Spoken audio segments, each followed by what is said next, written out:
O martelo, então, está batido com Flávio Bolsonaro, candidato à presidência. Sim, com certeza. O senhor está na campanha. Qual Claro. é o papel do senhor na campanha do governador especificamente? O mesmo que eu tive em 2022.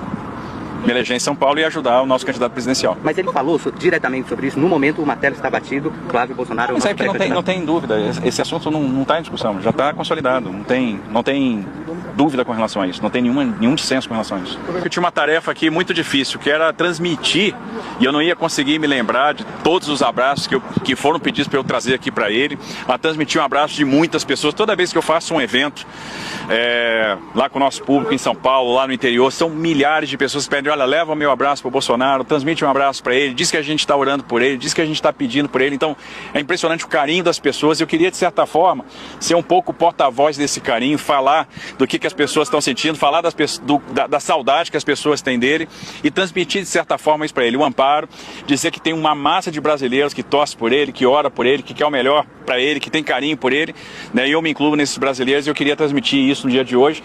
E esse foi um pouco do objetivo da visita, ver como é que ele estava, transmitir meu carinho, transmitir meu abraço, falar que ele pode contar conosco, né? Que ele vai ter sempre aqui um grande amigo. Governador, sobre a sua candidatura à presidência, ele falou alguma coisa? Ele falou? Olha, a gente conversa sobre isso desde 2023, que meu interesse é ficar em São Paulo. Isso aí não tem controvérsia nenhuma.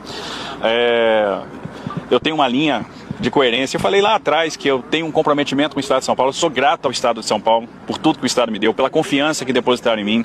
A gente tem um projeto que é de longo prazo. Nós temos planejamento aí em diversas áreas de longo prazo. Eu quero ver esses projetos se materializando. Tem coisas que a gente mesmo, eventualmente, tendo um segundo mandato, a gente não vai entregar, mas a gente está planejando. Então, planejamento de Estado. Quando você fala em política habitacional, em substituição de palafita, a gente está falando em política de longo prazo.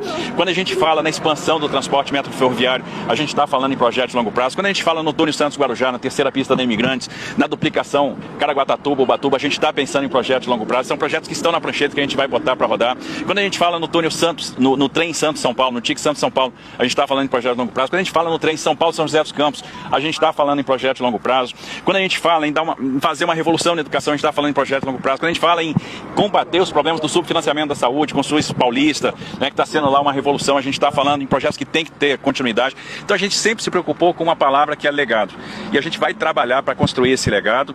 O projeto nosso sempre foi São Paulo. Eu tenho um papel importante dentro de um time que é realmente cuidar desse estado, que é o maior colégio eleitoral do Brasil, e agregado à visão deste grupo, né, e o grupo tem uma tarefa importante, que é proporcionar para o Brasil um projeto diferente. A gente está vendo a situação do país, para onde o Brasil está caminhando. O Brasil tem uma crise fiscal contratada e hoje enfrenta uma crise moral. E nós temos que dar resposta para a crise fiscal, para a crise moral.